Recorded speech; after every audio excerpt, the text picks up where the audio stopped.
Travis Hoewischer, step up to the Hi, microphone. Brian. Yeah, sorry. It's been a long time since I've seen you. I'm used to just like standing further apart from people than you think. You just kind of like. We got a good 6 to 8 feet. It is. It's just a natural reaction of the last. And the fire year. from the burn barrel of the apocalypse is taking care of any sort of viral load True. that might be spewing forth from any of us. I mean, just think about that. The first time the CDC said talking, yelling, singing could spread the virus, I was just like, well, I need to watch myself. Those are all my favorite things to do, is to just talk loudly, sing loudly, keep my mouth constantly open. So, yeah. Well, you're the kind of person I've been thinking about this past year because you are such a people person. I never see you alone. You're always you're always into something, and it involves being around other people and sort of like it being a rallying cry for positive things, whether they be charitable or just having some laughs. In my house, we call that a GTG, a good time guy. Yeah, fair enough. Like, you're a good time guy. I like fun. Yeah. Well, you are a fun person. Thank you. And this has to be the last several months. It's got to be rough for somebody who is such an outgoing people person. How have you personally sort of navigated this? It's funny because I remember now in the first, not even months, the first few weeks of the pandemic, I had friends, former like coworkers, people that have just kind of described me the same way you did, doing essentially a wellness check on me. Like, are you okay? Like, you're the first one I thought about how this would affect. Like, the bars are closed. We're not doing outdoor music. You know what I mean? Like, all these things that are just kind of a big part of my day-to-day, like things I look forward to. But I think that I mostly have probably, I feel like it's rounded off the FOMO a little bit. You know, I mean, FOMO, fear of missing out. There's nothing to miss out on when everyone's at home. Yeah. You know, so I feel like for me, it was a little bit more of a kind of a rest, a reset. It definitely was a lot of getting used to, but it's mostly just hard on my wife, who now just, you know, just hears me like drinking whiskey and yelling into my laptop at like 1 a.m. and that could be any night. Before, that could have just been at the bar or at the show, and now she has to kind of like offset me scratching my social itch. So, but no, honestly, I think it's almost become cliche at this point as we move into 2021. But extroverts get tired. Like, I was kind of tired, and I don't think I truly realized that. And so this offsets the incredible privilege that I have in my life that, you know, I've not contracted COVID.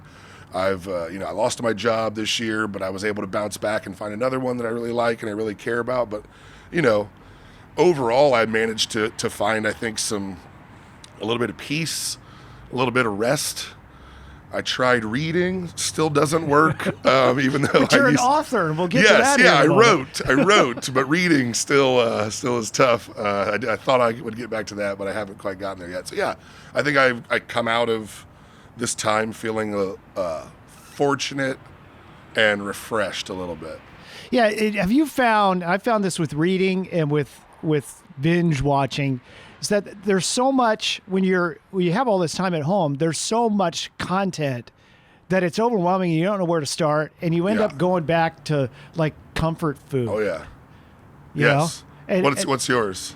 Well, one of them Office. Family Guy. Family Guy, okay. Yeah. I mean, Nice. kind of politically incorrect, but Sure. you know, it makes me laugh, and I need to laugh. So you need that comforting kind of soundscape. It's different for different people. Like, some people fall asleep to true crime. yeah. You know, like a podcast in your ear, the radio. I mean, it could be anything. So yeah. How about you? I recently went through another Office kick. Both Offices. So I went American Office and UK Office. I think the nice part about that is I went all the way through it. You just start at episode 1, fall asleep, and it's in the middle of second season. And you just kind of pick it up where it's at. Yeah. And British Office led me back to some other UK comedy favorites. I'm a big fan of Peep Show. Don't know if you've ever watched Peep Show. Really, really funny. And that's about it. But you're right. There was a time where I was like, there's enough content and enough screens to fill all of your downtime, but it was the least satisfying.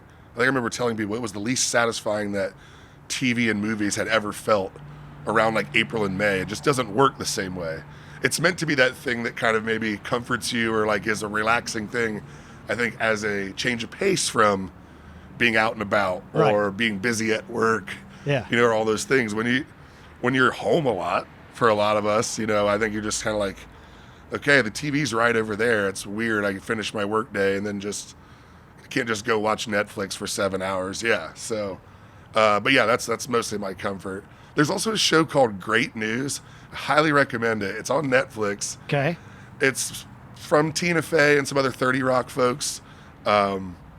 I've never heard anybody talk about it, and I think it's wonderful. I think I've watched them all like 3 or 4 times through. Great folks. Great News. Well, Great News. It's like a it's a behind the scenes comedy of a shitty TV news program. Okay. Yeah. I'd like that. Well, thank you. See, that's to my point. There's so much. Yes, there is. There are great shows I've never heard of, and you just gave me another one. Yes. So, we were talking before we rolled tape here that I find you fascinating because you've done it's seemingly everything. Not true. Editor? You've done a lot of stuff. You've worn a lot of hats. You're not in a box or in a narrow lane. What was your first job ever, like as a high school student or whatever? I mean, manual labor. Yeah. I grew up on a hog farm. Okay, where? In western Ohio, in Shelby County. Yeah. A town called Sidney. Yeah, I grew up on a hog farm, and I think my first job escaping the hog farm was, I think my dad was just like, look, if you have a job, then I'm not going to make you work here. And I went full opposite, and I loved it, which this will make sense with your people person thing. I went and got a job at the nearest mall finish line. Okay. I sold shoes and windbreakers, etc. Yeah. And I loved it. Yeah. People be like, oh, yeah, like you probably work on commission. I was like, nope.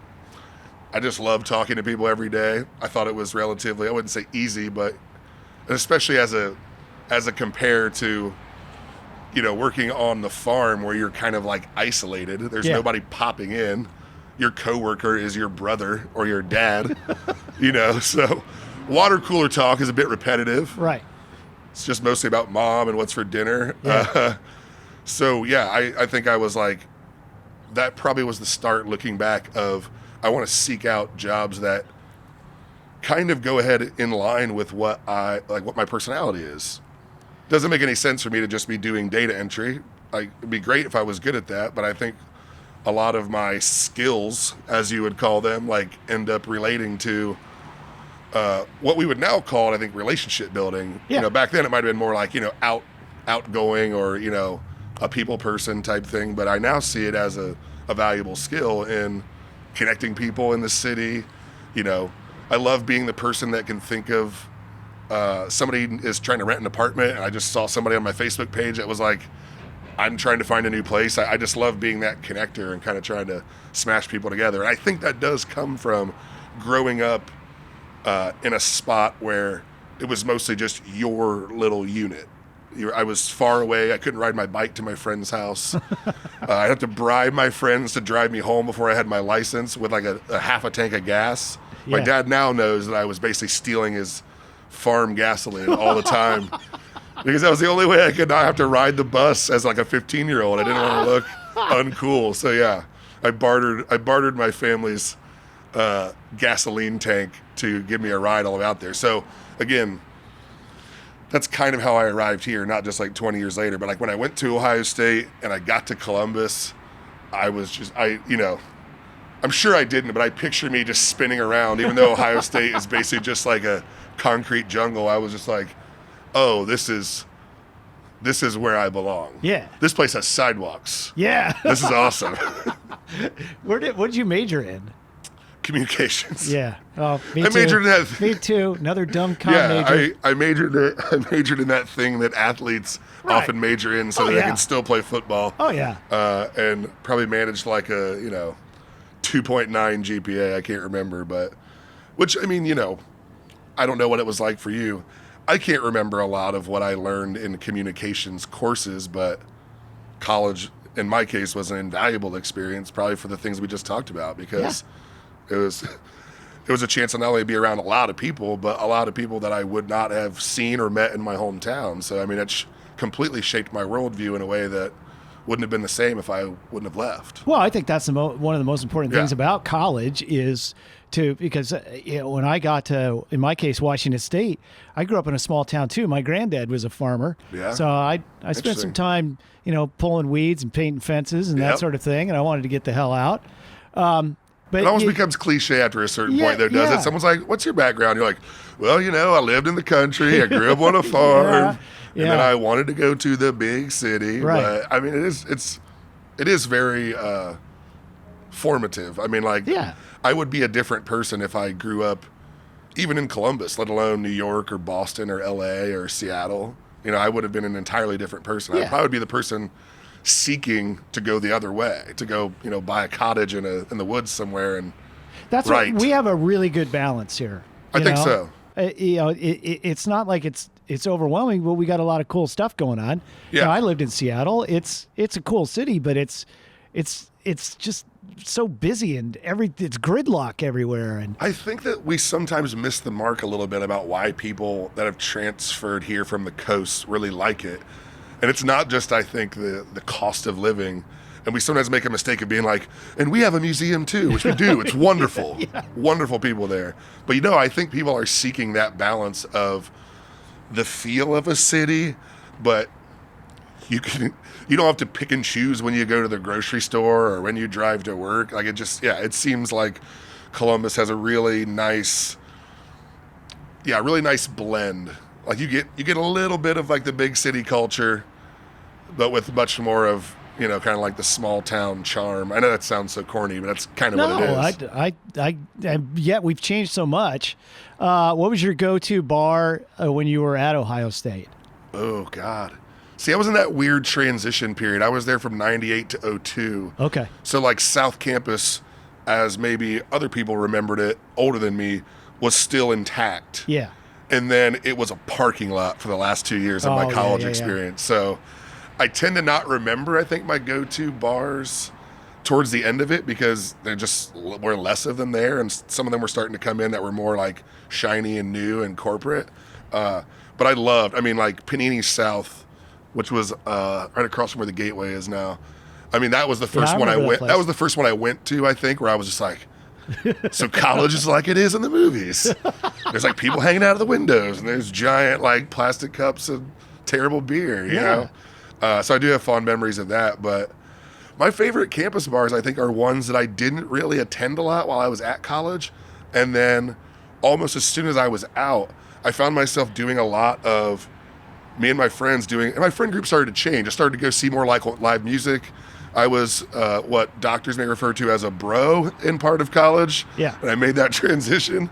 I was really more of a nerd because I probably just mostly wanted to talk about the Strokes and SNL, but my friend group didn't want to. So I think I kind of made a transition. And then when I was out of college, we would do like a Friday night double header, if you will, that was like Bernie's Happy Hour and then Larry's. So like my favorite memories at campus bars take place outside of my college experience, which I think is much more akin to the groups that I would hang around with today and the spaces that I would seek out. I love Larry's. It's a late great long lamented. Oh, yeah. I went there just before Christmas one year. I'd had an argument with my wife. Okay. So, and I was like, I'm going to go Was the argument you're going to go to Larry's, aren't you? No. Happy Christmas, Brian. So I went to Larry's, sat down at the bar. Ron House was sitting next to me. I've always been terrified to talk to him, so I never do. But I'm like, ooh, that's Ron House. And then Mark Eitzel from American Music Club walks in the front door, goes to the stage, and plays an impromptu show. Love it. His mom is from here. He lived here when he was a kid, and he just walked in and started playing. We do miss that now. I mean, like I'm a part of the this Facebook group that's all the Columbus music scene memories. I think it's like 86 to 95, and I so vicariously lived through those like Jay Brown photos and a lot of Bela stuff and Used Kids and Ron, because I didn't experience any of that. Yeah. I wasn't around for that, and even if I was, by the time I was there, campus was less of kind of like a den for like, misfits and creatives, and it was heading away from that direction. And so, yeah, I think a lot of why I love kind of digging into music in the modern Columbus is I love that history, and I think back now and be like, okay, I probably went into Used Kids and bought a CD that Ron or Bela, if they knew me, would have made fun of me for. But now I hold those people in very high regard because I've kind of, through CD 92.9 and through, all these other entities that I care about, have kind of helped backfill that history for me. So it's kind of interesting. It's like I lived in that time and in that space, but I didn't know who those bands were until I started writing about them when I got out of college. Yeah, I have so many records and CDs with that Used Kids sticker with the handwritten price on them and the stamp with the date. I just listened to one yesterday. My favorite record that I own is The Last Waltz complete set, and I bought it for $6 at Used Kids, like right before I graduated college. It's like, that's quite a prized find. Possession is weird to say that, but I mean, like, I do love, like, it's the record I listen to the most, and I love pulling it out and seeing like the 2002 era Used Kids little sticker on it. It's fun. Oh God, I love that place. But you're right, a little bit intimidating. Oh yeah. Well, I mean, Johnny Goes was also very intimidating for a different reason. Yeah. Like, it was. I mean, you'd walk in there and be like, I think I remember at the time being like, yeah, this is real record store culture. A guy selling you a record who seems to kind of hate you. The old campus. Just you never know what you're going to find. The thrill of the hunt. Things are too easy to find now. And I found that back in the day, I would, like a lot of people, I would rely on record reviews. And I always talk about Peter Buck from REM being sort of my big brother I never had, because he would do interviews and he would talk about other bands more than his own. And so many of my favorite artists are just ones where he name checked. Oh yeah. So were you a record review reader at some point? I've always found reviews very tricky because I feel like I had two responses no matter what. Yeah. Like I'd pick up Rolling Stone or Spin, and I'd, either you automatically search for the artist that you're already into. I probably rarely took a random stab on something based on a review I read in a magazine. But I think you do one of two things. You either go, oh, that new Dr. Dog record or that new Wilco record got 4.5 stars. Hell yeah. I like that. That validates my taste. And if somebody gives it 1 star, you're like, that dude's an idiot. I love this record anyway. So I've always been, from my magazine days, there were always people pushing for us to do more reviews, most specifically about food, because that's just kind of what exists in that world. And I was just like, hey, maybe someday if somebody else is in that position, they'll do that. But reviews in general, I just find to be like problematic, because I'd rather hear Peter Buck, or I'd rather hear Jenny Lewis is one of my favorite artists. I'd rather hear what Jenny Lewis is listening to. And that's not to disparage any of our like most famous rock and roll critics, because they're some of my favorite writers and kind of like cultural institutions. So I'm so glad that they were there. It just never quite was my avenue towards music. So I mean, I started writing music reviews in college and didn't know what I was doing. In fact, one of them actually popped up this week on my Facebook memories because I found it. It was like, oh God, I think it was the Ritchie brothers, Johnson brothers, one of those. But I was an intern for ColumbusMusic.com. If anybody is watching this and remembers ColumbusMusic.com, in 2002, I was their intern. And Jason Clayton, who's now with Vital, Clayton gave me I went to his house in Clintonville, and he gave me a stack of CDs, and he said, review these. Nobody told me how to do it, so I just did my best, and they're atrocious. They're so corny. They sound like someone who's never listened to music. It's as if you told me to like be a commentator for a chess competition. Like, I sound like an idiot. But anyway, I'm telling that story to say that was kind of like my entry into like music and writing about music, and I didn't care about how bad my writing was. I just wanted to be around bands and artists and interview them and figure out what made them tick. I didn't grow up with people that were in bands. I didn't grow up going to shows, and so I think that's 20 years ago now for the most part, and that was really, I think, what kind of got me on that path. And those CDs that he gave me were CD 101s playlist essentially. I mean, like it would have been what was that time's like independent playground. It was, and it's now people that I know. It's people that we know well. It was 5th of July. Was that the actual record, or was that just the song from Watershed? Yeah, so the album. Yeah. Yeah, I mean it was 5th of July. Honor Among Thieves from X-Rated Cowboys. Oh yeah, both great records. Yeah, this is like around 2002, and I had those CDs rolling around the trunk of my car while I was covering high school sports for years, and now Quinn Fallon and Colin Gall and Joe Astrike and all these different people are either friends or colleagues of mine, but at the time I had no idea. So all of my Columbus music history is full now, but it's all been backfilled. It's things that I kind of learned about, years past. You ever get confronted by someone you gave a bad review to? No, because I would never do that. Really? Everything was great? I think the reason why the reviews are so worthless in my mind that I wrote is because I was just like a 22-year-old kid being like, I'm getting college credit for this. I'm drinking PBR at Oldfields on 4th and interviewing bands as a class assignment. Yeah. And I think I was just, if I look back, the only part that makes me cringe is probably that I was just like, this is so cool. I wasn't like reviewing the music, nor was I qualified. What was my qualification for reviewing a musician's like hard contributed like creative work? Like I was 22 and about to go bald. I'd never played music. I think I just learned to play guitar. I'm well, like, you're not curmudgeonly enough of a curmudgeon. I think that's one of the job qualifications of being a record reviewer is you have to be kind of a crank, right? And they're also they're bedroom dudes. Yeah. They're not reviewing live shows. They're reviewing the experience of a record. Yeah.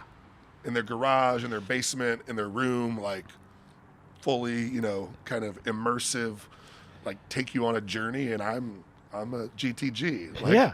I like records because they make me feel good. Yeah. And probably I like them because I associate them with memories of friends. Like I like a good drunk sing along. I like a road trip ballad. It's like those are all the experiences. And also, rock critique and, music critique has also expanded so much far beyond that. I mean, Habnif Dadurkib here in Columbus, we have so many different people that write about music and make content about music, and it's so much more than like breaking down the notes. It's about kind of what it means in our pop culture and their personal memories that it kind of brings up. So yeah, I think it's I started off writing about music, but I realized that I'd probably much rather read. I'd much rather write about other things that I was probably more suited to do, and I'd much rather read other people's writing about music. And here we are.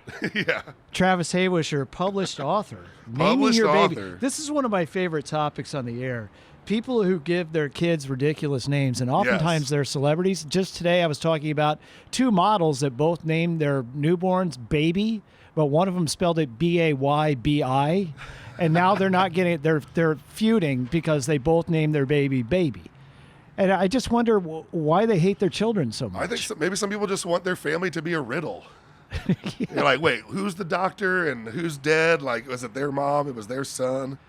I don't know. I mean, there's a whole other conversation about people use the naming of a child or even a pet as like an extension of themselves, and sometimes and people have different tactics to that. Before we talk about the book, wherever the camera is, I think we need to pay homage to this beautiful cover photo. That is for you local music fans, bass player for Connections and Swarming Branch, and board chairman of We Amplify Voices, Philip Kim. That is him at his birthday party at a Burger King somewhere in rural Ohio with his grandmother. So I'm so thrilled that in this silly book that I wrote, there's a lot of sweet, awkward, funny, charming photos of friends of mine and friends of ours sprinkled throughout with insulting captions for myself. So this was born out of what? Spite. Spite? For infants? No.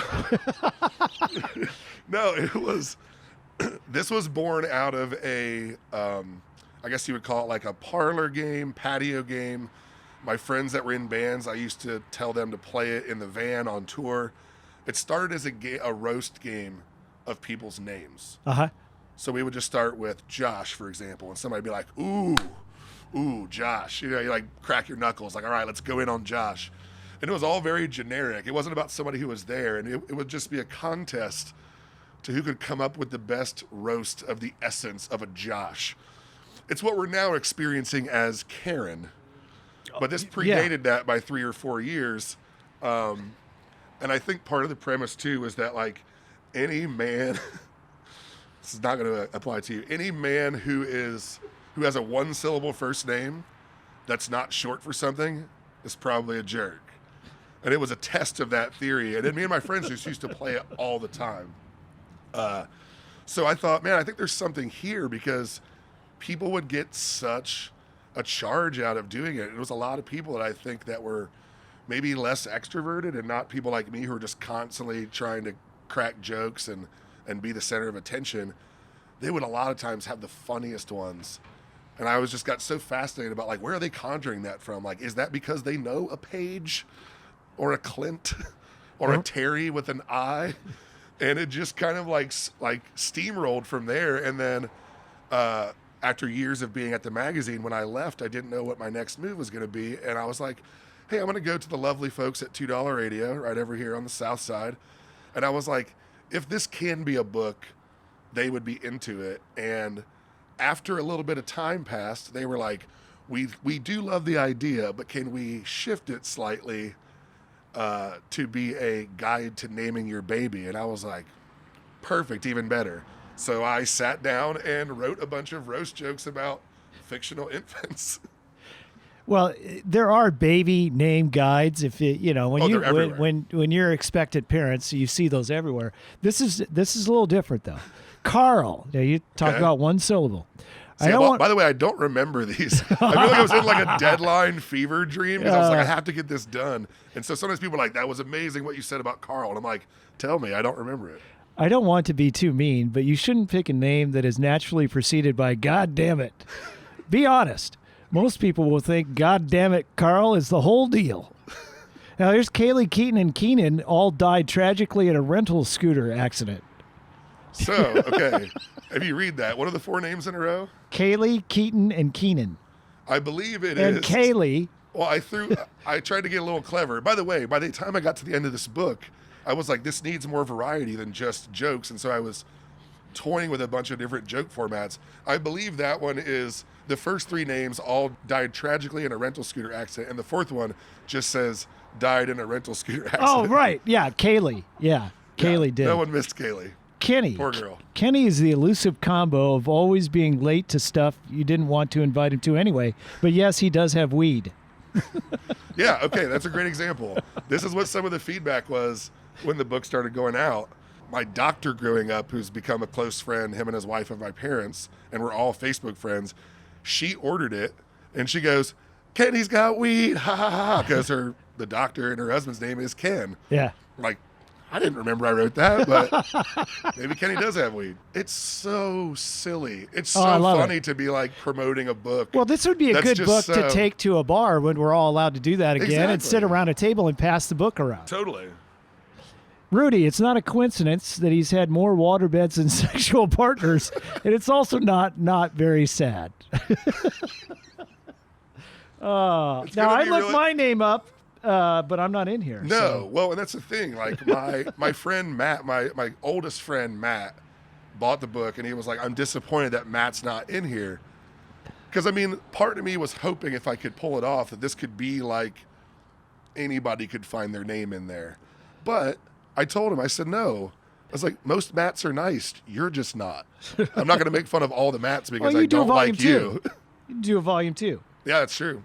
If everybody buys it. Sure. It's called Naming Your Baby, $2 radio guide to naming your baby by Travis Hoewischer. If you're an expectant parent, use this as a guide. Yes, I think this is, how about this? Here's what I think it's the ideal gift for.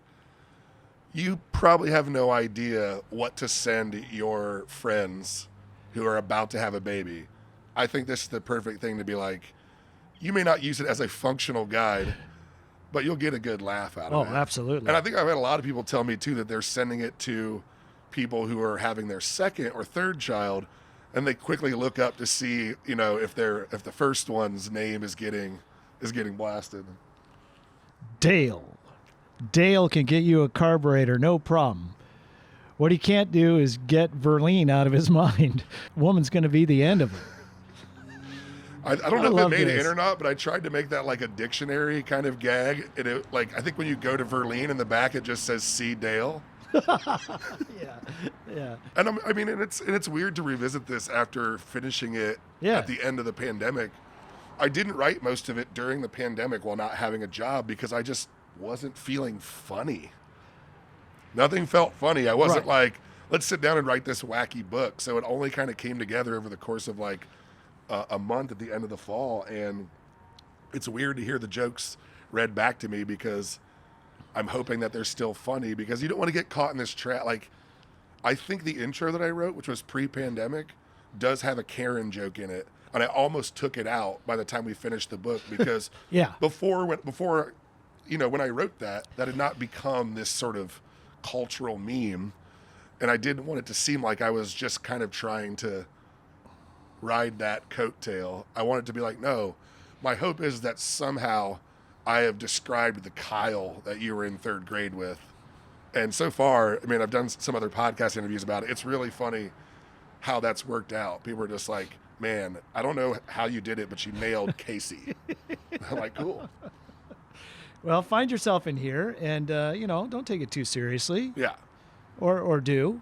That's up to you, but it's a lot of fun. Also, I'd love to just celebrate for a moment $2 Radio. I'm not just kissing up to them because they published this book, but I mean, all the illustrations in there are hand done by Eric Obanoff, the publisher and co-owner, co-founder of $2 Radio. They're right over here off of Parsons Avenue. Like, we were talking earlier about Columbus and like these sort of pieces of like big city feel. Those are people who were living in a bigger city and felt this call to go back and build something in Columbus, and they're doing it. I just think it's so cool, and it's one of those like unsung parts of our kind of culture that you have these people that are not only putting out books with Columbus authors, weird to call myself one of those for this silly book, but like they're putting really, really good, important work out into the world, and it's a really, really cool honor to have this little silly book be on the shelves next to, Hanif and other people who have put out really important works. And also, it has my name on it and $2 Radio's name on it, and it truly was very collaborative. I don't think this book would have been as good if I didn't have somebody else to be like, hey, that's funny or that's not funny, because a lot of it was kind of written in a vacuum. So anytime I talk about it, I want to make sure I talk about how much fun it was to work with them. And if you want to go buy books, it would be really great to go to a place that's got a little vegan cafe and coffee shop and is, putting original work out there into the eyes of people that may never set foot in Columbus, Ohio. So it's cool. Absolutely. I couldn't agree more. This is a lot of fun. And I'm gonna read the whole thing. I'm gonna sit down with a snifter of brandy. And, yeah, you should. And read it before a roaring fire. Gather all your children and your wife around so that they can be there. Yeah. Whenever you find their name. Yeah. What are your kids' names? Well, we got a lot of them. We got how many? 5. Good God, man. Yeah. Are they all cool? Do you like them all? Yeah. Okay, sweet. So did you give them all good names? What are their names? Well, the first 3 for my wife's first marriage. Okay. So I had nothing to do with them. Andrew, Rachel, Sarah. Okay. And then solid. Anastasia and Isabel are the ones we had. Yeah. So now I'm turning into interviewer now. Okay. So when you came up with Anastasia and Isabel, like, what was your? I like those, by the way. I'm not trying to trap you, but I mean, like, is it a weird thing when you're naming children because you want to give them something unique or that kind of like suits them, but you don't know what person they're going to become, and you also don't want to give them something that they accidentally feel is a burden? Well, I think that they've never told us that they hated their names. Okay. I mean, in the case of, and we call her Anna. In the case of Anna, we were watching a documentary about the Romanovs. And not that story ended particularly great. No, it did not, yeah. But the point is, it's like we heard the name, we go, oh, that's a beautiful name. I like that. Let's remember that one. Yeah. And I think that's a lot of what this is, right? I mean, the funny part is that if you read this book, like when you get to the end, you'll see me start to soften a little bit. Because I think by the time I got to the end of it, I wanted to be like, hey, I'm not that cliched person who's like, I hate kids. Like, I love kids. Like it's just this thing that I think is like kind of funny and a little bit of like a weird obsession of mine. And so it's created a really great kind of conversation starter to be like, how do people come up with names? You know, Yeah. like how much different would I be? Like we talked about how much different I would be if I had grown up in New York instead of in a small town in Ohio. How much different would I be if my name was Rich? Yeah. Like how much of that actually informs my personality, you know? Yeah. Yeah, I get what you're saying. Yeah, yeah. So I think it people just sort of learn to wear their name a certain way. You know what I mean? It's like it they may not like it. They may go by their middle name. My dad does that. totally. So, There's a chapter in the book about that too. Oh, It's okay. like, Great. Yeah, it's like, hey, if you're going to go by, it seems like some people just like started going by their middle name almost right away. Yeah. And I'm just like, interesting. And so I think I wrote a chapter that was basically saying, if you're going to be one of those, I go by my middle name, really make that middle name count. So it's basically trying to put together combinations that like the first name, which is after your grandfather or your grandmother, is very old timey, but the middle name is very modern and weird. So I was trying to smash them together. But yeah. Susan Flower or something like that. Yeah. It's like Elmer Tristan.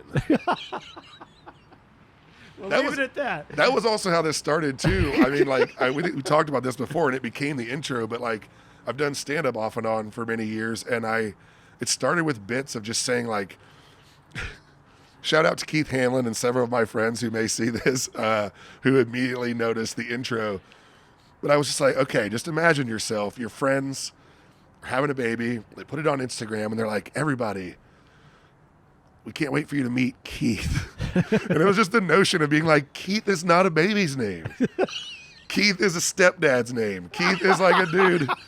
Keith is a dude that you're buying a laptop off of Facebook Marketplace from right now. He probably lives in Grove City. Like Keith cannot be your small brand new baby. Like so like that's where it started. It was such a stupid joke. And it started with other names like that where I was like, okay. I feel like I can almost universally be like, we all grew up with like 1003 Erics. But where are all the grandpa Erics? Like, did we put him in a hole my somewhere? little brother is Eric. He is a parent, but he's not a grandparent. So I think you're on. There's something there. That is weird. Did they decommission them like the Showbiz Pizza Band? Are they just in a garage somewhere, like some old animatronic props? Yeah. So if you have a Grandpa Eric, I think you should call into the station. I've never heard of that. Yeah. I've never heard of that. Well, we'll have to do some research. Grandpa Eric. Yeah. I'll just Google I it. did none for this book. Absolutely zero. Good. Which is how it turned out that way. Good. So real quick, because we got to wrap this up. We're going to run out of fuel here pretty soon. What are you doing?